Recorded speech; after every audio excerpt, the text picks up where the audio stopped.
शिवम, पहले आप बताइए, आपके लिए देश सबसे पहले है या धर्म पहले है? पहली बात। और दूसरी बात, आप चाहते क्या? आप घबरा गए कि कांग्रेस जीत रही इसीलिए मुस्लिम रिजर्वेशन आया?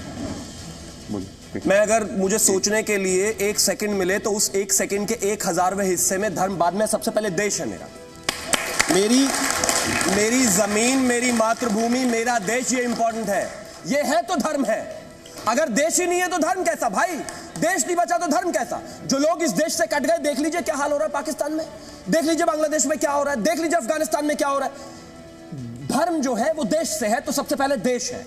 और अगर सबसे बड़ा मेरे लिए कोई ग्रंथ है तो मेरा संविधान है भाई, उसमें कहीं कोई दो राय नहीं है। मैं उसी के हिसाब से चलूंगा, मेरे बच्चे उसी के हिसाब से चलेंगे, 7 पुश्तियां उसी के हिसाब से चलेंगे। लेकिन जो इस कॉन्सेप्ट के खिलाफ है वो देश के खिलाफ है, वो इस धरती के खिलाफ है। पूछ लीजिए आप उनसे।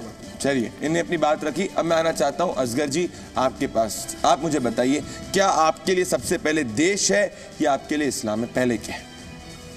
देखिए, गुरु गोविंद दाओ खड़े काको लागे पाए, किसने सिखाया है ये? गुरु ने बताया। सवाल पूछा था, सुन लिए सीधा उल्टा। ये अब आप तय करिए कि ये बोले या ना बोले। अब आप पहले तय करिए बोले या ना बोले की बात। अब बात सुन लिए, अगर बोले ना बोले। इसलिए कह रहा हूं कि मैं आपसे कह रहा हूं, बिल्कुल मैं अपने दिल की बात कहूंगा और झूठ बोलूंगा। मेरे लिए मेरा धर्म बहुत जरूरी है। क्यों? क्योंकि मेरा धर्म ही ये सिखाता है कि जिस मुल्क में रहो उससे वफा करो, उसके लिए जान दे दो। मैं इस मुल्क के लिए, मेरे बुजुर्गों ने जान दी है। मेरे सुन लीजिए, 1 मिनट आप देखिए, या तो फिर आप बोल लिए, मैं चला जाता हूँ यहाँ से। अब ये सीरियस, आप मजाक की बात नहीं। अगर आप कहें हम चले जाते हैं।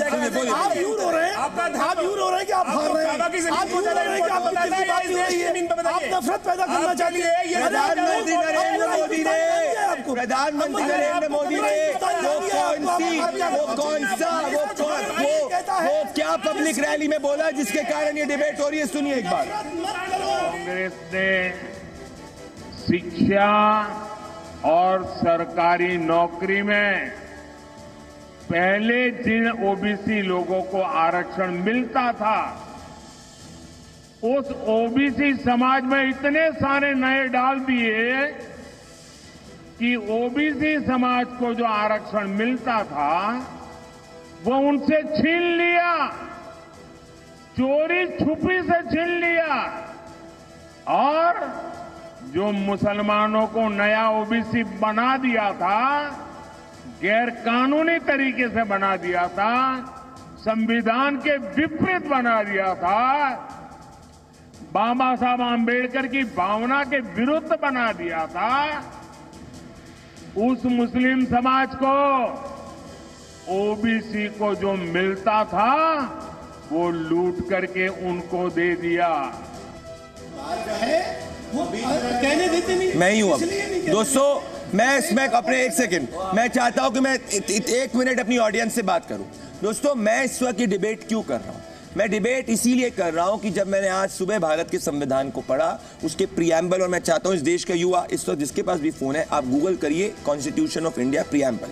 मतलब जिस देश के संविधान निर्माताओं ने जब हमारा संविधान बनाया, जिसमें हिंदू मुस्लिम हर धर्म के लोग थे और संविधान के ग्रेड्स थे, जब वो यहाँ मौजूद थे, उन्हें हमारे संविधान को बनाया। उनने लिखा we the people of India, और वो क्लियरली लिख दिया। उन्होंने नहीं लिखा we the people of India that is Hindu Muslim Sikh ईसाई, उन्होंने ये नहीं लिखा, उन्होंने सिर्फ लिखा we the people of India. तो जब मैंने ये पढ़ा कि इस देश के अंदर कई सरकारें हैं जो ये कह रही हैं कि सरकारी नौकरियों में धर्म के आधार पर रिजर्वेशन हो, जो कह रही हैं कि कोई गवर्नमेंट स्कीम्स में धर्म के आधार पर रिजर्वेशन हो, तो मेरे हिसाब से ये संविधान की मूल धारा के अगेंस्ट है। गरीब को रिजर्वेशन मिलना चाहिए जो संविधान के अंदर लिखा हुआ है। तो इसीलिए मैं जानना चाह रहा हूं कि कहां से मुस्लिम रिजर्वेशन की बात आई।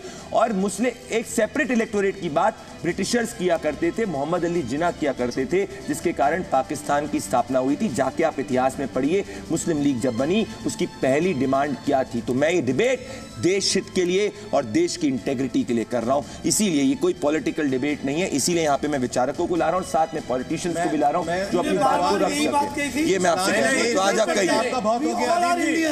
We the people of India कहा था, घुसपैठियों को नहीं कहा था। घुसपैठियों को कोई जगह नहीं है भाई। मैंने आपका नाम लिया ही नहीं, आप चिल्ला क्यों रहे हैं? मैं घुसपैठिया कह रहा हूँ, वो चिल्ला रहे हैं, बताओ हद हो गई। अरे भाई आपको नहीं कहा मैंने घुसपैठिया कहा। अरे भाई ये रोहिंग्याओं से इतना प्रेम सिर्फ इन्हीं को हो सकता है और किसी को नहीं है भाई। अलग ही कहानी है इनका, ये अलग ही डीडीएलजे लव स्टोरी चल रही है इनकी। अरे रुको भाई, देखिए हाजिक जी कॉन्स्टिट्यूएंट असेंबली के अंदर इस कॉन्स्टिट्यूएंट असेंबली के अंदर भुवन जी ध्यान से सुनिए, मैं चाहता हूँ आप, मैं एक चीज देख रहा हूँ डिबेट में भुवन जी, उन्होंने आज तक समाजवादी असेंबली के अलावा कुछ देखा नहीं, आप उनको आप मौका नहीं दे रहे, आपने इनको 2 बार एक बार भी भुवन जी आप विपक्ष को मैं आज तक अखिलेश जी के घर से बाहर नहीं गया कभी। I feel you bro, I feel you. Pradeep ji मजहब और देश में मुझे एक बात कहने थे, बच्चे प्रधानमंत्री नरेंद्र मोदी ने 1 मिनट पहले वापस से इस पे कहा है, और प्रधानमंत्री नरेंद्र मोदी ने कहा है कि घुसपैठिए जो है उसके लिए देश में कोई जगह नहीं होती। कुछ बड़ी बात प्राइम मिनिस्टर ने कही, मैं एग्जैक्टली सुनना चाहता हूँ। क्या टीएमसी सरकार बंगाल में बांग्लादेशी घुसपैठियों को लाकर बसाने का काम करती है। इन घुसपैठियों को आपकी जमीन खेत पर कब्जा करवाती है, और कांग्रेस आपकी संपत्ति ऐसे वोट बैंक में बांटने की बात कर रही है। मतलब भुवन जी, प्राइम मिनिस्टर कह रहे हैं मालदा की रैली में कि बंगाल की वहां सरकार घुसपैठियों को लाना चाहती है।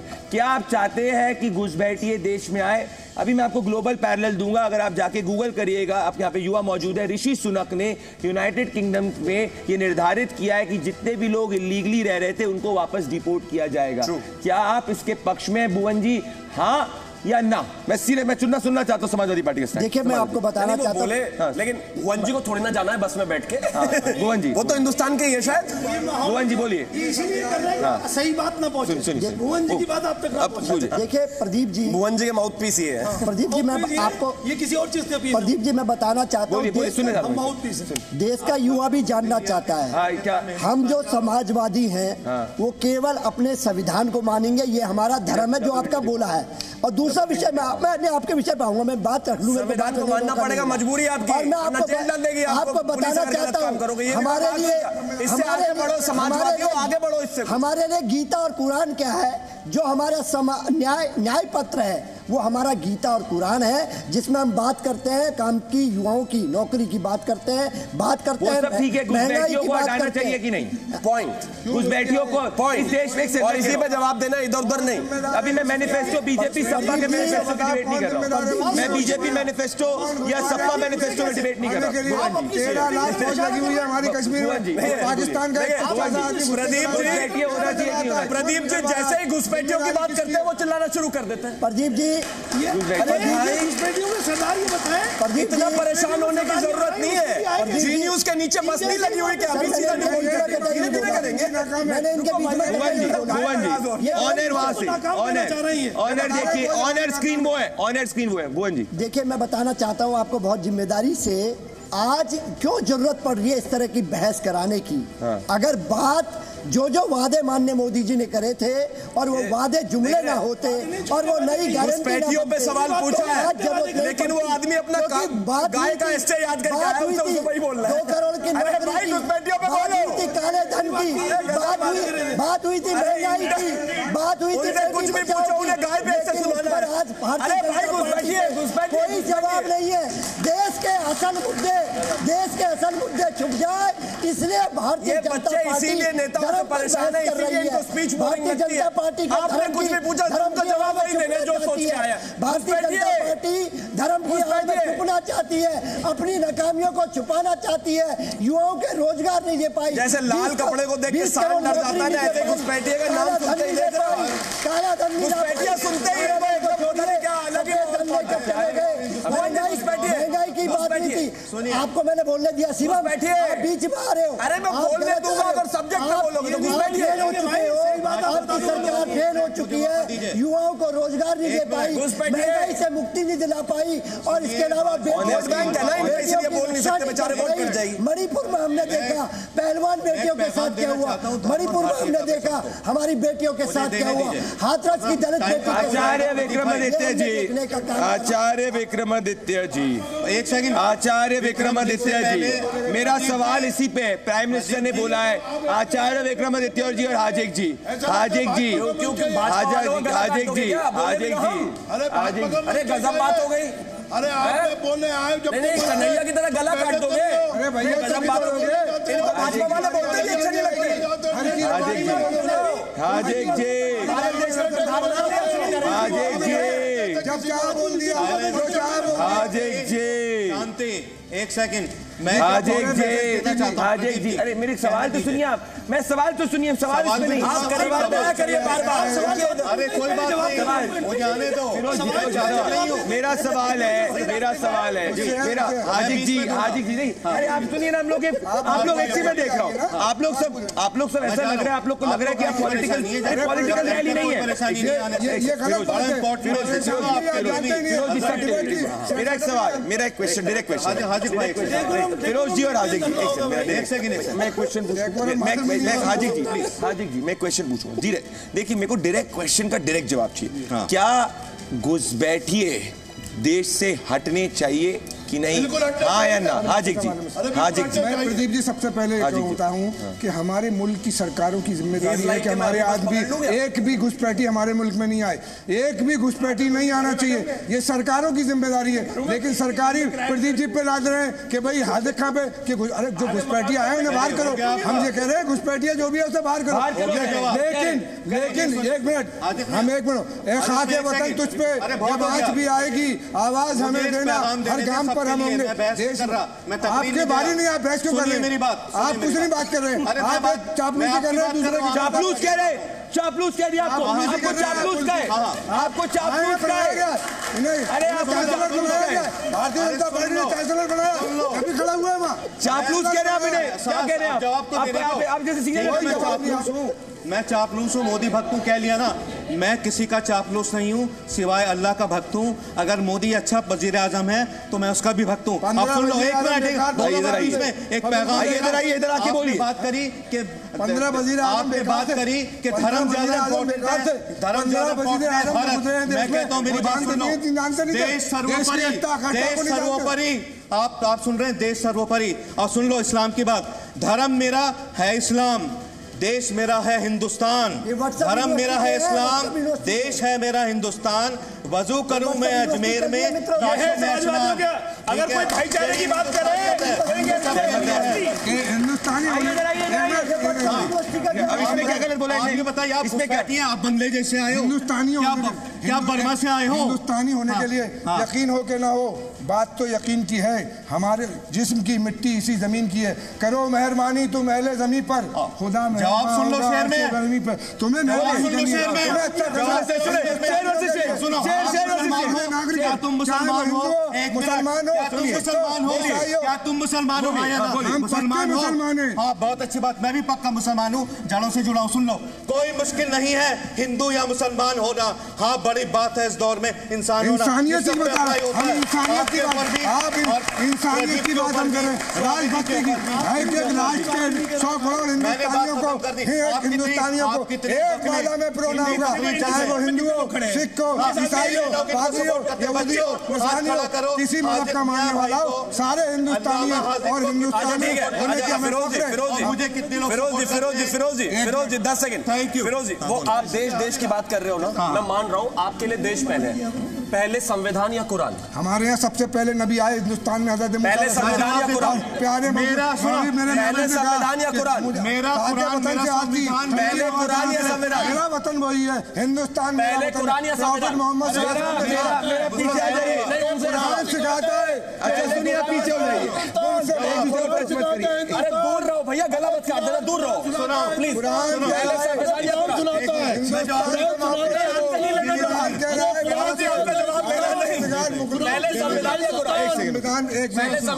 सब वापस जाइए, मेरा कुरान मेरा संविधान, मेरा संविधान मेरा कुरान। अब क्या बात है? अब ये इसी स्टेटमेंट पे रुक जाइए, इसी स्टेटमेंट पे आप अग्री करते हैं? इन्हें बोला इनका संविधान, इनका कुरान। क्या संविधान आपके लिए कुरान बराबर है? कुरान से पहले है ना? मैंने कहा ना, धर्म से पहले देश है, इनसे पीछे संविधान या कुरान?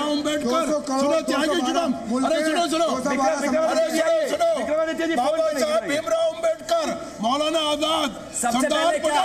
हिस्ट्री नहीं पढ़नी भाई, उसके अंदर सीधा जवाब, कुरान ने फैसला किया है, वही हमारा दस्तूर है। इसलिए आप लोग चाहते हो संविधान की तारीफ नहीं करते, अरे देश की हिमायत नहीं करते। सुनो तो सही है कि बाबा साहब भीमराव तो इस देश में दफन हो गया, कानून बनाया, साहब पहले